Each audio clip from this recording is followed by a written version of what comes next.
Nosferatu é o motivo do meu vídeo de melhores filmes do ano ter sido adiado pra semana que vem. Porque do momento em que eu recebi o convite da Universal pra assistir essa pedrada 2 semanas antes do lançamento oficial do filme, que vai ser lá no dia 2 de janeiro do ano que vem, eu já sabia que a decisão certa era esperar um pouquinho pra lista de melhores de 2024, porque esse camarada aqui tinha grandes chances de acabar entrando por lá. Ué, Rafa, mas por que você tava com tanta expectativa se você já disse pra gente que não morre de amoros pelo diretor Robert Eggers? Excelente pergunta, meu jovem padawan. Até parece que a gente combinou pra eu poder começar a falar disso. Realmente eu não sou lá o maior devoto de A Bruxa, meus amigos. Eu gosto, é importante deixar isso claro, eu curto muito o filme, mas eu não sou um daqueles que coloca como top 10 ou top 5 dentre os melhores filmes de terror mais modernos, tá ligado? Eu acho ele muito maneiro, eu acho que o triunfo maior é a atmosfera de terror braba que o filme tem, mas eu acho que é por aí mesmo. Agora, O Farol eu realmente não sou o maior amante, não. Ali eu não chego a desgostar, não é nada disso, mas eu acredito ter sido um filme um pouco mais estranho e diferente do que o meu gosto pessoal pra terror consegue apreciar, tá ligado? Talvez uma hora eu pegue pra reassistir e possa ter uma opinião um pouco diferente, mas esse ainda não foi o caso. Agora, o que eu sei é que o Robert Eggers já tinha minha atenção por esses 2 projetos anteriores aí, por serem trabalhos bem autorais e bem conceituais, dá pra dizer também, mas ele ainda não tinha o meu amor pelo seu trabalho, tá ligado? E esse amor foi algo que ele conseguiu conquistar com o seu último filme, O Homem do Norte, meus amigos, que foi onde eu realmente consegui apreciar o trabalho desse cara na sua totalidade. Ele me conquistou na maneira com que a acuracidade histórica impacta a sua maneira de contar histórias, que não é hollywoodiana, não trata o protagonista como um mocinho repleto de boas intenções, e que usa da mitologia nórdica pra criar sequências lindas e estranhas numa jornada que praticamente desconstrói os épicos históricos de vingança. Depois de assistir O Homem do Norte, então, que por sinal ficou em top 3 de melhores filmes daquele ano, eu inclusive reassisti A Bruxa e tive uma experiência muito melhor do que a primeira vez que assisti, porque eu acho que aí ficou mais claro pra mim a visão criativa do Eggers frente ao terror, tá ligado? E é justamente o motivo de eu ter feito toda essa introdução aqui, porque eu acho que a melhor forma de descrever Nosferatu, que é o seu mais novo projeto, seria afirmar que nós temos aqui uma combinação perfeita entre a atmosfera de A Bruxa, que era justamente o elemento que eu mais tinha gostado desde a primeira vez que eu assisti, com a escala épica e histórica que o Homem do Norte conseguiu trazer, meus queridos. E aí, se você quiser também trazer alguma coisa lá de O Farol,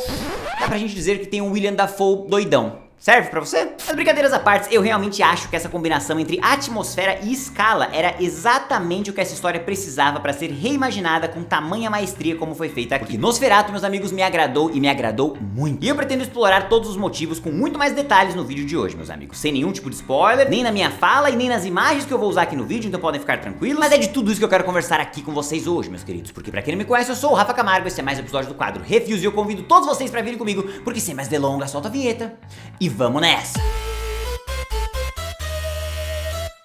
Muito bem, meus queridos e minhas queridas, antes de começar eu já quero te agradecer por ter clicado aqui na minha carinha mais uma vez. Sejam, é claro, todos muito bem-vindos, é uma honra ter a sua presença por aqui. Se você quiser deixar esse nosso encontro ainda mais legal, não se esquece de deixar o like aqui embaixo, que me ajuda muito. Ativa o sininho de notificações para você não perder nada do que está a caminho por aqui. E é claro, não deixa de conferir também o quadro Cheer Rafa, um quadro exclusivo para membros aqui do canal. Então, se você quiser ter acesso a esse conteúdo exclusivo, vire membro, é baratinho, confere os pacotes aí que você não vai se arrepender. Mas eu sei que não foi para nada disso que você clicou aqui, você quer me ver falar de Nosferatu.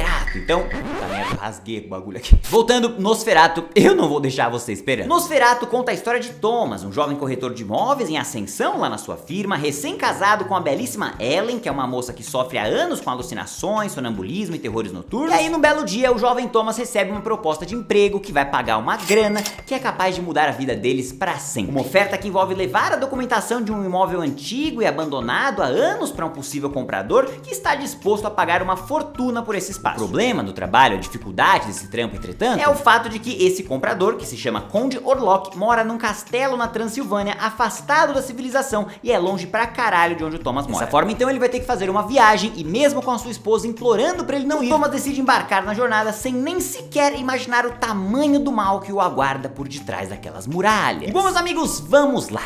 Eu já quero começar pelo óbvio aqui, tá legal? Algo que eu sei que você quer me ver falar a respeito, que eu sei também que eu preciso tirar do caminho pra poder avançar nos outros temas que eu quero explorar aqui. Bill Skarsgård no papel de Conde Orlok, ou Nosferatu, se você preferir, é algo que felizmente permaneceu escondido durante toda a divulgação do filme. Então a gente não viu a imagem dele, nem em pôsteres, nem nos trailers. Tudo que nós tivemos acesso era essa imagem aqui, dele de costas, desfocado, e que de uma maneira até parecida com o que Longlegs fez também na sua divulgação, dá pra gente dizer que parte da curiosidade acerca acerca do Nosferatu como projeto estava justamente nesse mistério sobre o visual do monstro. Então esse segredo, vamos dizer assim, além de ser um acerto gigantesco por parte do marketing, porque eu acredito mesmo que isso vai ajudar a encher mais as salas de cinema, curiosidade, mas além disso também é algo que faz parte de toda a construção narrativa do filme, meus amigos. A gente não vê a figura do Conde até mais ou menos 1 hora de filme, mesmo ouvindo falar muito sobre ele, mesmo tendo pequenos vislumbres ali da imagem dele e mesmo inclusive quando a gente já está dentro do castelo do cara. E essa escolha por parte do Eggers em segurar e muito pra gente ter acesso à imagem dele pela primeira vez,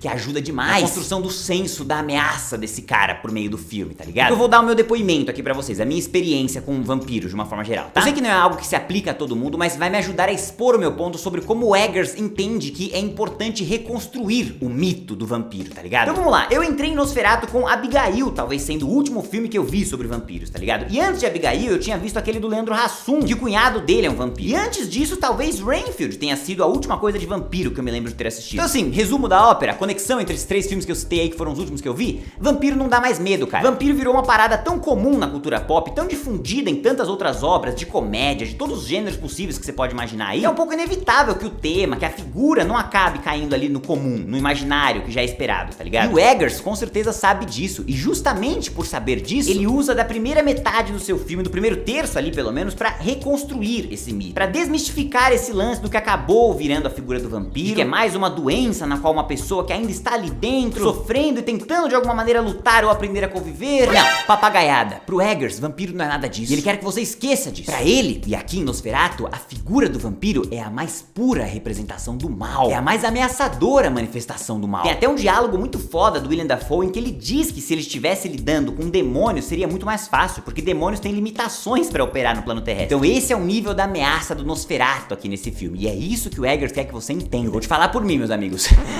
Eu entendi. Eu consegui entender sim. Se você me desse pra escolher ficar num quarto sozinho com o Pazuzu ou com o Nosferatu aqui do filme, eu já tô de travesseirinho pronto pra dormir do lado da Regan. Mas voltando à desconstrução, é somente nesse momento, quando o filme já estabeleceu a ameaça do Nosferatu e depois de já ter reconstruído todo esse lance do vampiro, que nós finalmente temos a honra de apreciar o visual e a interpretação do Bill Skarsgård vivendo o Conde Orlok. Algo que eu não vou entrar muito em detalhes aqui, mas que eu só quero pontuar que foi bastante diferente do original de 22, do que eu imaginava, inclusive, que poderia ser, tá ligado? E isso, inclusive, auxiliou bastante na minha imersão pra dentro da parada. Existem elementos do visual original, mas ele é diferente o suficiente pra que a gente entenda que é uma reimaginação e que são 2 versões separadas. Não é que nem a versão de 79, em que tipo, você consegue ver que é pra ser igual a de 22, só que é meio diferentinha ali, porque foi atualizada e tal. Não, aqui é realmente diferente, tem elementos pra se diferenciar. Inclusive, a interpretação do Bill Skarsgård é coisa de maluco, cara. Além dele estar fisicamente irreconhecível, ele tem uma presença de cena que é dominante e intimidadora a todo momento. E com um trabalho de voz ali que eu honestamente não sei como ele conseguiu atingir. Eu acho que tem um limite pra alguém conseguir forçar uma outra voz sem precisar de computadores, de efeitos, né? Não deve dar pra imitar qualquer pessoa no mundo, tá? Sei lá, eu sei que o que ele faz aqui é impressionante. Tão impressionante quanto são os outros atores, né, meus amigos? Porque tá praticamente todo mundo espetacular nos seus papéis aqui. Destaque pra Lily Rose Depp no papel da Ellen, um papel que eu não quero comentar muito aqui, porque por mais que eu sei que a gente tá falando de um filme que é um remake de 1922, eu também sei que tem muita gente que tá me assistindo aqui que não faz ideia de que filme é esse, ou que pode até fazer ideia, mas que nunca assistiu de 22, nem o de 79. Eu não quero estragar nada da história pra vocês, apesar que eu já posso dizer aqui que o Eggers tomou muitas liberdades criativas em diversos pontos que diferenciam essa versão ali dos demais, e o papel da Lily Rose Depp é crucial pra que essas transformações aconteçam. Não é algo totalmente diferente que nem O Homem Invisível de 2018, que é praticamente outro filme quando a gente pega em comparação o de 1933, mas dá pra dizer sim que é um roteiro adaptado e diferente o bastante pra gente poder separar as obras ali. E ela é crucial pra isso acontecer, mas não só ela, meus amigos, um outro destaque que eu preciso dar aqui é pro Nicholas Hoult, que eu elogiei recentemente aqui no canal com o filme Jurado número 2, que muito provavelmente vai entrar na minha listinha de melhores do ano, que aqui não só está impecável no papel, mas também entregou uma das cenas mais incríveis que eu já tive o prazer de assistir na minha vida inteira, meus amigos. Uma cena que eu provavelmente vou trazer de exemplo futuro aqui no canal pra representação de medo, meus amigos, porque o que o Nicholas Hoult entrega no momento em que ele conhece o Conde Orlok é coisa de maluco. Eu nunca vou me esquecer do terror nos olhos daquele cara, mano. A maneira com que o Nicholas Hoult conseguiu me fazer ficar apavorado por ver ele apavorado foi um bagulho sem precedentes pra mim, eu acho. Inclusive, essa é a melhor cena do filme pra mim, tá? Tem outras muito boas, tem diversos momentos incríveis, mas,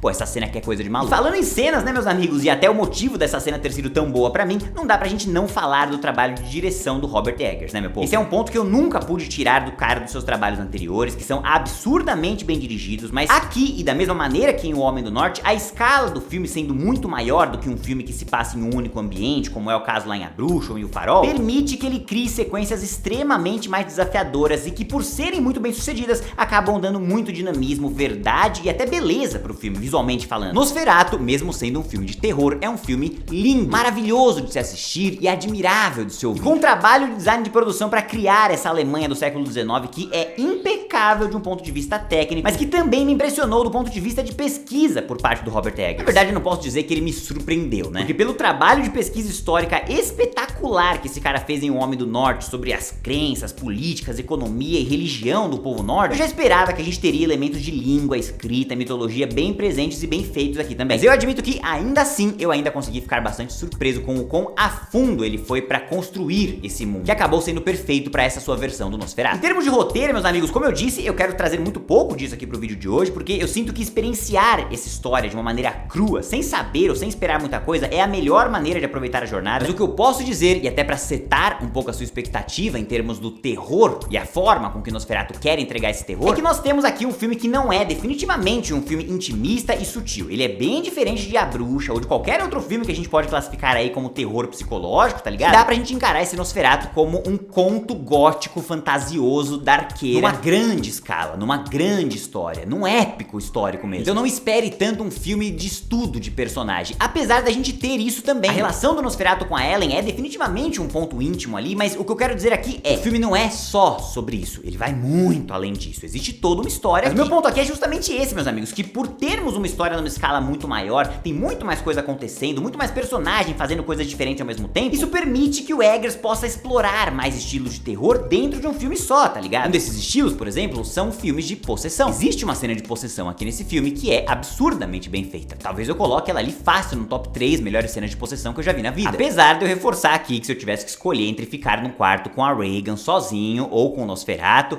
eu já tava deitado de conchinha fácil com a menina Regan. Então, dito isso, meus amigos, eu acho que eu já consegui deixar bastante claro o tanto que eu gostei desse filme, né? Eu sinto que o Robert Eggers atingiu a sua versão Prime pra mim, tá ligado? Eu fico curioso em saber como esse filme vai ser recebido pelos fãs do Eggers, daquele estilo mais intimista, dos filmes mais antigos dele, dos primeiros filmes, né? O cara tem 4 filmes só, não dá pra gente falar que é antigo. Mas os mais estranhos, os menos mainstream, vamos dizer assim, porque essa galera já não abraçou tanto a sua aventura épica lá em O Homem do Norte, sabe? Então eu fico curioso pra ver como é que vai ser essa recepção. Agora, pra mim, meus amigos, no meu gosto pessoal, porra, o Robert Eggers pode seguir fácil aqui nesse caminho que eu vou estar feliz da vida. Pra mim, Nosferatu é a combinação perfeita do que o Eggers entregou de melhor nos seus filmes anteriores. A gente tem aqui um filme com uma atmosfera sombria e opressora, como a gente teve lá em A Bruxa. Temos também um filme extremamente bem atuado por nomes de peso, como tivemos lá em O Farol. Temos também uma história épica em grande escala, com uma produção de altíssima qualidade, com um orçamento de gente grande, assim como nós tivemos também em O Homem do Norte. Tranquilamente eu posso afirmar pra vocês que esse aqui é um dos melhores filmes de terror que eu vi nesse ano. Talvez o melhor filme de terror que eu vi nesse ano, porque, vamos falar bem a real, só tem um competidor direto aqui pra Nosferatu. E é um filme que facilmente vai entrar pra lista de melhores de 2024, meus amigos. Uma lista que eu tive dificuldade de ir preenchendo ali durante o ano, porque não tava saindo lá muito filme que eu achei que ia acabar parando na lista, mas que agora, no finalzinho de 2024, parece que abriram a porteira dos filmes bons e começou a aparecer uma porrada de nome que eu acho bom o suficiente pra encher um top 10. Nosferatu é um desses filmes e um que eu realmente recomendo que vocês assistam no cinema se tiverem a oportunidade, meus amigos, porque, de verdade, esse aqui